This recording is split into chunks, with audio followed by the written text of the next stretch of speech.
প্রতিবেশী বাংলায় কোথাও আজ কি ভাই রুখে দাঁড়াবার মতো কেউ নাই, কেউ নাই, জিহাদে যাবার মতো কেউ নাই।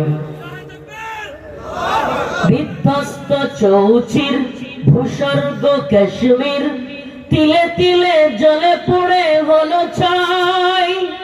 প্রতিবেশী বাংলায় কোথাও আজ কি হয় রুখে দাঁড়াবার মতো কেউ নাই, কেউ নাই, জিহাদে যাবার মতো কেউ নাই। জেগে ওঠো, জেগে ওঠো ঘুমন্ত তিতুমির, ভারতে আঘাত হানো ত্রাস হয়ে দিল্লির।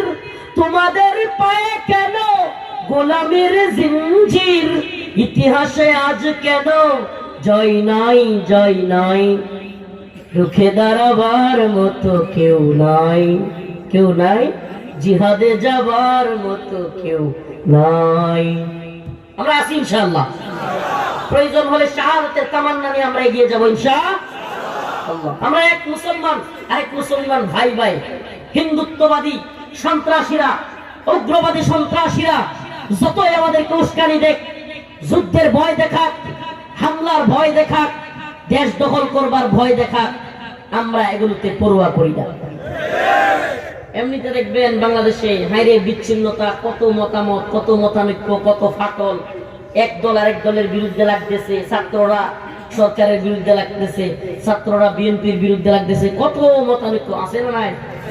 কিন্তু ভারত আর হাসিনা ইস্যুতে বলাবান সবে, ভারত আর হাসিনা ইস্যুতে সবে, এটা আলহামদুলিল্লাহ। হিন্দুত্ববাদীরা আমাদেরকে খুঁচা দেয়। হিন্দুত্ববাদীরা যে কষ্ট 5ই আগস্ট পাইছে, তাদের সাজানো গুছানো সংসার, সাজানো গুছানো পুতুল আমরা লাঠি দিয়ে খেদাই দিছি। এত কষ্ট পাইছে। এখন ভাবছিল আমরা যেহেতু একটু খুশি হয়ে গেছি গা, 6 মাস যাইতে না যাইতেই ভাবছিল হাসিনারে লাইভে বক্তব্য দিতে দিয়া একটু আমগরে খুশানি দেবে। হ্যাঁ, আমগরে কি খুশানি দিছে, পোলাপান তারে আর বড় খুশানি দিছে।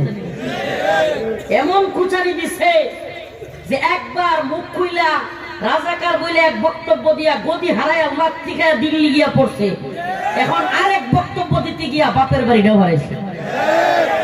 যেহেতু কইছিলি স্বামী স্ত্রী সম্পর্ক, যা শ্বশুর বাড়িতে থাক, বাপের বাড়িও নাই।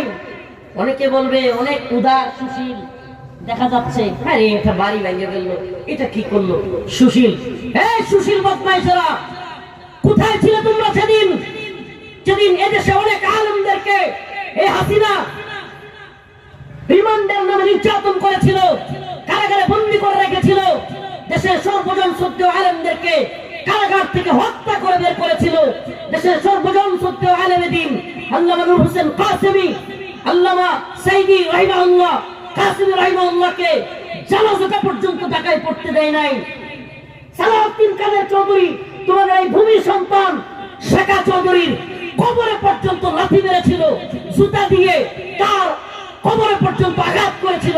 সেদিন তোমাদের কোথায় ছিল সুশীলগিরি? এই সুশীলতার ফাঁসায় লাগছে বদমাইশের দল। এখন সুশীলগিরি এটা কোনো বাড়ি নয়, এটা মুজিববাদীদের আতুরঘর। এটাকে শুধু রাজনীতি আর আতুরঘর বাড়ি দেখলে হবে না, এটাকে একটু বুঝার চেষ্টা করতে হবে। এই বাড়ি থেকেই মুজিববাদের পূজা শুরু হয়েছিল বাংলাদেশে, পূজা।